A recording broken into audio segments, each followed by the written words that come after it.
I messaged my friend in Germany, and I said, "Hey, so originally my plan was I'm gonna go to Germany and I'm gonna wait until I can figure out how I can get my grandfather to the border. That was my original plan. That's all I had. And the Solid. reason Yeah, behind, really, really detailed.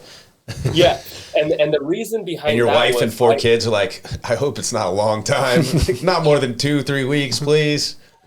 well, my wife has no idea I'm doing any of this yet. Oh wow. So Okay. that's a Yeah. whole other story. Okay. Which Ask Well, ask we'll forgiveness, make not sure permission. we dive into that portion, right? How that discussion went and yeah. all, because that's yeah.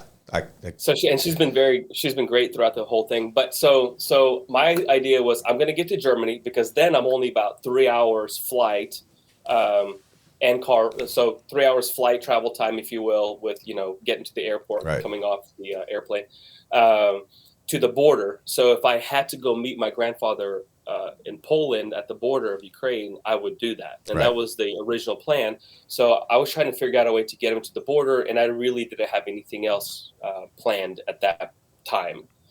So this is like a Thursday is when I'm like, okay, well, I should be buying a plane ticket any day now.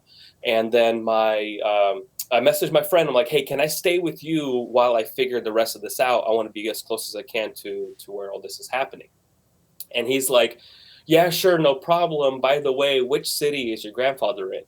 And I said, well, he's in Bila Tserkva, which is Kiev, outside of Kiev. And he said, well, I have a friend of mine who he is doing the same thing with his grandmother.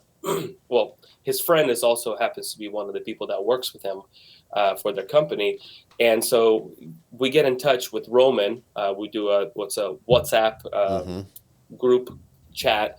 And me and Roman start talking. He's like, if there's a way for your grandfather to get to the border, I will go and meet him and his grandma, and then bring them all to Germany. And I said, okay, well, let me figure that part out. So um, while I was trying to figure that part out, Roman said, I'm going to call the bus that my grandmother is going to be on and see if they're going to be going through your grandfather's town. Because if they are, they might just stop and pick him up. Jeez. Well, that fell through because the bus, once they leave an area, they fill it with as many refugees as they can, and then they don't stop until they're at the border because it's not safe. Yeah. And they also make everybody turn off their cell phones, and the bus drivers use some kind of communication device that cannot be heard outside of them talking to each other, just so that way nobody can track which direction these buses are headed. That's so awesome. basically, you get on the bus and then you're blind for the next 10 hours or however long it takes you to get to the border. So that did not work.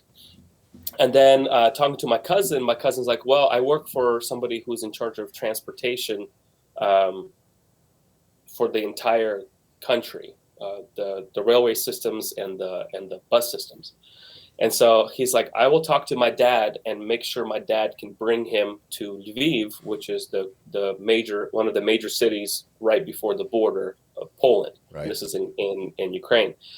And so it just so happened that they drove my grandfather to Lviv, and my cousin actually not only picked up my grandfather, but picked up Roman's grandmother, who ended up being in the same city. Wow. Wow. And then he took both of them, put them on another bus, and then they drove to the border, where Roman then rented a car, and picked him up at the border. They got a hotel room, got on the next flight out from Poland to Germany, where I was at the time. That is wild. Incredible. So super, like I said, logistical nightmare. How many of those conversations were like middle of the night? I mean, obviously, once you got over to Germany, you're in a similar time zone. But, from here, communicating with your cousins and, whoever, I mean, it's got to be like, you got to be going all hours. Yes. And so that was the other thing is, I didn't sleep for 3 days during travel, but probably for a week prior to that, I would stay up until like 1-2 o'clock communicating with them. Yeah. And then I would wake up at 5-6 o'clock, 7 o'clock, get my phone and start messaging them some more. So there was a lot of back and forth, and I was, I'm the middleman between several different parties trying to figure everything out. So that was a pain. But if you ask anybody, I mean, if you ask Justin, if you ask my wife, if you ask any of my friends, I function very, very well with very little sleep. Reminds me of someone I know.